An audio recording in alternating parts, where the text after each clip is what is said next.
Nous voyons de plus en plus ce qui, il y a peu, semblait impossible. Des rivières de grêle d'un demi-mètre en Espagne.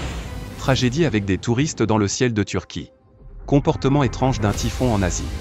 En Russie, les tempêtes ont atteint un nouveau niveau, des vents de force ouragan tropical. Aux États-Unis, les flots emportent voitures et personnes, plus de 10 morts. Qu'est-ce qui provoque cette série d'anomalies naturelles? Dans cet épisode, les événements les plus dramatiques de la semaine écoulée et leurs causes, que l'on ne mentionne pas officiellement.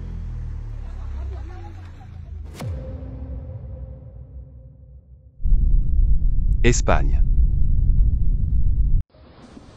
Depuis le 13 juin, de violents orages, fortes pluies et grêlons se sont abattus sur les provinces de Saragosse et Teruel, au nord-est de l'Espagne. Ces intempéries ont entraîné des coupures d'électricité et d'eau dans de nombreuses villes touchées. Le débordement soudain des rivières a transformé les rues d'Azuar en torrents. L'eau montait si vite que les habitants ont à peine eu le temps de se réfugier sur les toits.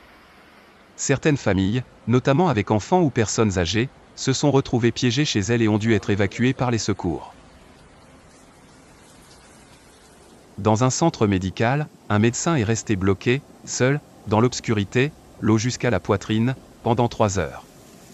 Une infirmière, piégée sous une eau montante jusqu'à presque toucher le plafond, a tenté en vain de briser une fenêtre pour s'échapper.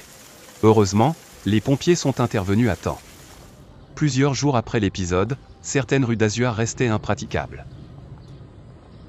Les réparations des ponts et routes endommagées par les orages et pluies diluviennes devraient durer jusqu'à 6 mois et coûter environ 6 millions d'euros. Le 15 juin, la province d'Albacete, dans le sud-est de l'Espagne, a été à son tour frappée. À la Roda, en seulement 15 minutes, l'équivalent de 3 mois de pluie est tombé. Ces pluies violentes, mêlées de grêle jusqu'à 7 cm, ont créé des rivières de grêle, profondes de 50 cm, emportant véhicules et poubelles. Des centaines de kilos de glace ont endommagé habitations, infrastructures urbaines, canalisations, et ravagé cultures de céréales, vignes et amandiers.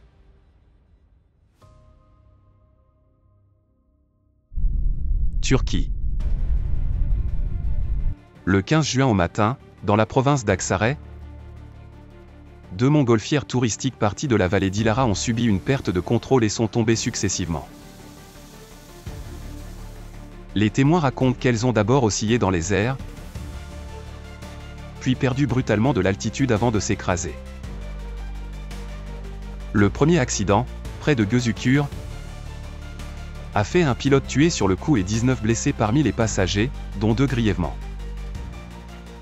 Le second, près de Belizirma, a fait 12 blessés légers. On évoque comme cause la brusque détérioration des conditions météo et le renforcement du vent. Tous les vols touristiques dans la région sont suspendus et le festival prévu fin juin a été reporté.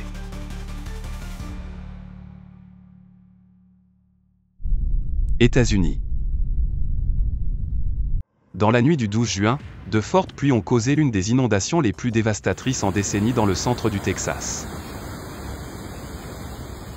La zone la plus touchée est San Antonio, où 150 mm d'eau sont tombés en quelques heures, dont presque 100 mm en seulement 1 heure. Sur le nord-est de la ville, le niveau du fleuve San Antonio est passé de 1 à 7,6 mètres en 2 heures, un rythme comparable à celui d'inondations liées aux ouragans tropicaux. Des flots d'eau ont emporté des voitures, 10 personnes ont été retrouvées agrippées à des arbres à 1,5 km du lieu de leur emportement. 13 personnes ont péri, la plupart piégées dans leurs véhicules emportés par le courant. Les régions voisines ont également connu des inondations massives, provoquant la fermeture de dizaines de routes, ponts et traversées. Les pluies se sont accompagnées de violents orages et même de tornades.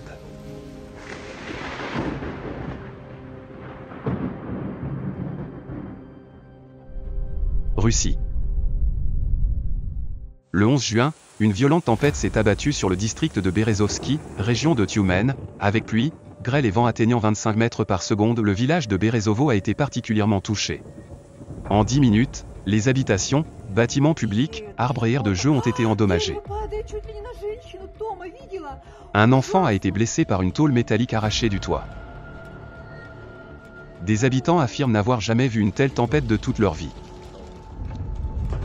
Le 12 juin, le sud de la Russie a subi des intempéries majeures. En Tchétchénie et en Daghestan, des vents ouragans jusqu'à 40 mètres par seconde ont privé plus de 100 localités d'électricité. Toits, arbres et panneaux publicitaires ont été détruits. À Kaspiïsk, une scène s'est effondrée au complexe Engie Arena. À Chali, des murs endommagés par le vent ont causé 3 morts et 2 blessés. En Ingouchie, des vents à 35 mètres par seconde ont endommagé lignes électriques, toitures d'écoles, hôpitaux, maisons, 10 000 foyers ont été privés d'électricité, près de 2000 hectares de culture ont été ravagés. À Vladikavkaz, le réseau de chauffage a coupé, privant la ville d'eau chaude. À Baksan et Tchiegem, Kabardino-Balkari, la grêle de la taille d'un œuf de poule est tombée. Dans le kraï de Stavropol, certaines rues sont devenues des torrents, engloutissant véhicules. À Essentuki, 8 sous-stations ont été hors service, laissant plusieurs quartiers sans électricité. Dans le kraï de Krasnodar, c'est notamment la Stanitsa Stavropolskaya qui a été particulièrement touchée, avec des grêlons gros comme des balles de tennis tombant du ciel.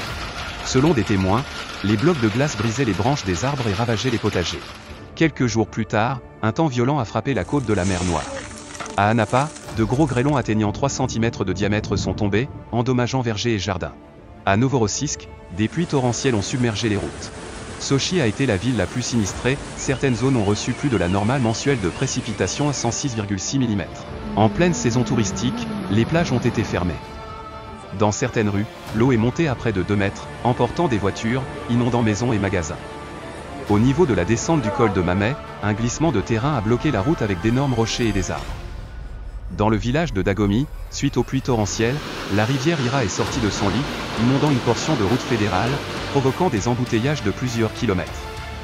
Le 16 juin, à la station de montagne Rosakutor, il a neigé et la température est tombée à 0 degrés Celsius.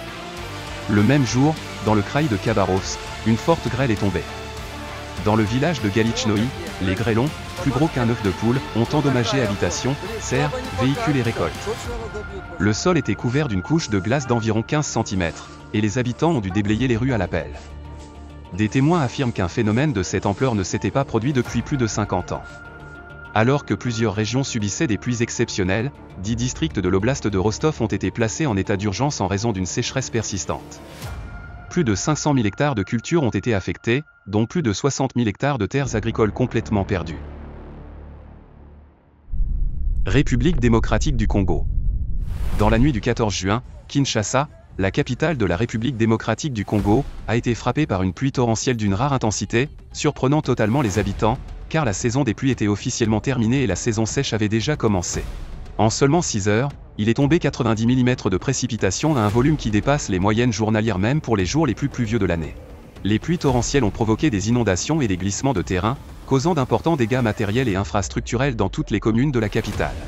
Des routes effondrées, des bâtiments détruits, des ponts endommagés, ce ne sont là que quelques-unes des conséquences de la violence des intempéries. De nombreux quartiers de la métropole ont été privés d'électricité. Dans la commune de Matete, plus de 500 maisons ont été entièrement inondées. Malheureusement, la catastrophe a fait des victimes humaines. Dans le quartier de Lamba, un courant d'eau a fait s'effondrer un mur, tuant un couple. Leurs 5 enfants ont survécu par miracle. Au total, la catastrophe a coûté la vie à 30 personnes. Plus de 36 000 personnes se sont retrouvées sans abri, et le nombre total de sinistrés a atteint 70 000.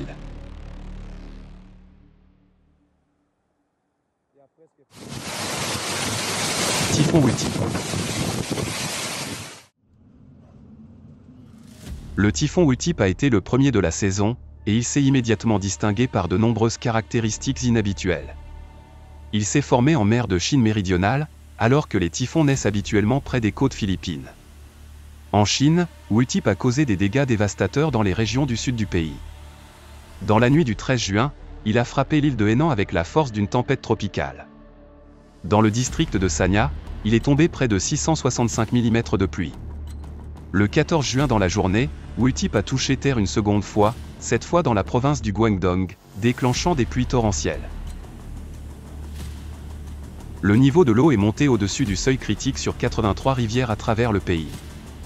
Après les pluies et les inondations sont venus les glissements de terrain et coulées de boue. Dans la nuit du 14 juin, des habitants du district de Luchuan, dans la province du Guangxi, ont été touchés. Malheureusement, 3 personnes ont été ensevelies sous la terre et ont perdu la vie. Les experts ont noté que cette année, le premier typhon s'est formé en juin, soit 2 mois et demi plus tard que la moyenne. Mais pour la Chine, Wu-tip reste un phénomène relativement précoce, car les typhons y touchent normalement terre à la fin juin, selon les statistiques.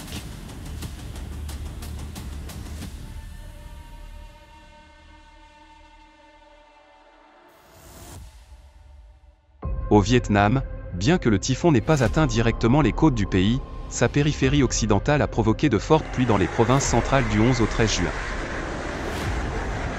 Par exemple, le 12 juin, dans le parc national de BCH Ma, province de Dha Tien U, il est tombé 884 mm de précipitations en une seule journée, un record depuis 1976.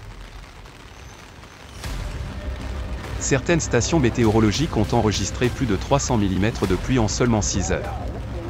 Le niveau de l'eau dans les rivières de la région centrale a atteint son plus haut niveau pour un mois de juin depuis 30 ans. Plus de 3500 habitations et 88 000 hectares de terres agricoles ont été inondés. Des dizaines de tronçons d'autoroutes nationales et provinciales ont été submergés ou emportés. Malheureusement, les inondations ont causé la mort de 11 personnes. La Thaïlande n'a pas été frappée directement par la tempête tropicale Wu-tip, mais celle-ci a tout de même apporté de fortes pluies et des vents violents dans plusieurs provinces, provoquant des destructions. À partir du 12 juin, les pluies ont entraîné une érosion des sols et la destruction de routes. Dans de nombreuses habitations, des murs se sont effondrés, et les eaux de crue ont envahi des zones résidentielles. Les inondations soudaines ont causé d'importants dégâts aux exploitations agricoles et aux fermes. Le 14 juin, dans le district de Boraï, province de Tra, un arbre est tombé sur une maison pendant une forte tempête, la détruisant entièrement. À l'intérieur se trouvait un garçon de 10 ans, qui a tragiquement perdu la vie sous les décombres.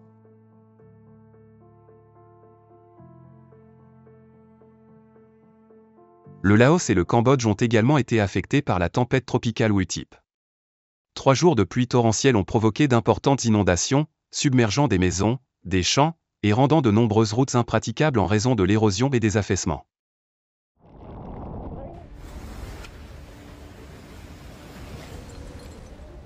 Pourquoi les catastrophes naturelles s'intensifient-elles si rapidement aujourd'hui?